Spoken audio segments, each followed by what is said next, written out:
Olá! Hoje a gente vai falar de um movimento que, olha, deu uma chacoalhada na literatura espanhola contemporânea. Vamos conhecer a figura central, Agustín Mallo e a chamada Geração Nocila. Se prepare para uma viagem por fragmentos, cultura pop e um jeito totalmente novo de entender o que um romance pode ser. Para começar, que tal essa pergunta que parece até pegadinha? Um físico que virou romancista. Pois é exatamente isso. E essa transição que parece tão incomum é a grande chave para a gente entender a cabeça por trás de uma verdadeira revolução literária. É a história de como um olhar científico ajudou a desmontar e a reconstruir a própria ficção. Ok, vamos começar do começo. Para a gente entender o movimento todo, primeiro a gente precisa conhecer a pessoa que se tornou seu rosto mais conhecido. Então, Agustín Fernández Mallo não é só mais um escritor. Ele é considerado a voz principal de uma nova onda da literatura espanhola. E o mais interessante é que a formação dele em ciências físicas deu um jeito todo único dele olhar para o mundo e, como a gente vai ver, para a própria estrutura da escrita. Agora vamos ampliar um pouco o nosso foco. Porque o Mallo não estava sozinho nessa. Ele faz parte de um grupo de escritores com ideias bem parecidas, uma galera que acabou ficando conhecida como a Geração Nocila. Tá, mas o que é essa tal de Geração Nocila? Pensa assim, é um movimento literário lá da Espanha que surgiu bem no comecinho do século XXI. A marca registrada deles, um estilo que foge totalmente do convencional, super influenciado pela cultura pop e pela internet. O nome, aliás, já entrega o jogo. Nocila é uma marca super popular de creme de avelã na Espanha, ou seja, uma referência direta a essa cultura de consumo.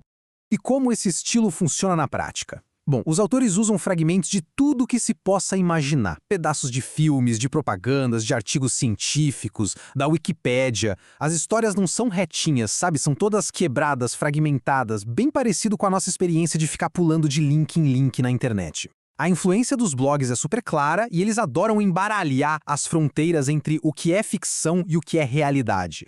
E tem esta citação que ilustra a filosofia deles de um jeito brilhante. Eles construíram seus romances como colagens, colando pedaços do mundo ao seu redor.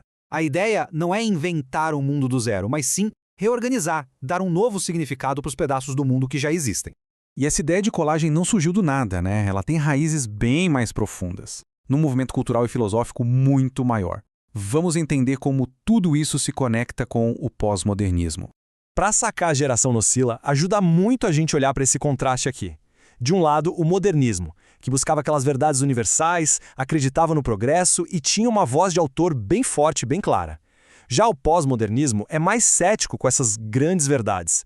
Ele prefere a ironia, a brincadeira e adora misturar o que a gente chama de alta cultura, tipo literatura clássica, com a baixa cultura, que poderia ser um jingle de TV, por exemplo.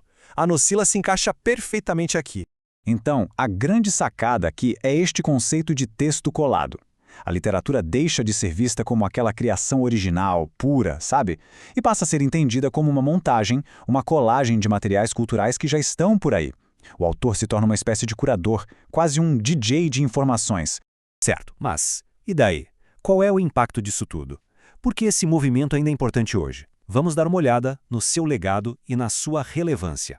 Essa linha do tempo nos dá uma boa perspectiva. Tudo começa ali, no início dos anos 2000, com os autores surgindo na internet, principalmente em blogs. O ponto de virada é 2006, com a publicação de Nocila Dream, do Mallo. Logo depois, o termo Geração Nocila é criado e, na década seguinte, o movimento começa a ganhar reconhecimento internacional. E por que isso importa? Porque esse movimento fez mais do que só criar livros diferentes.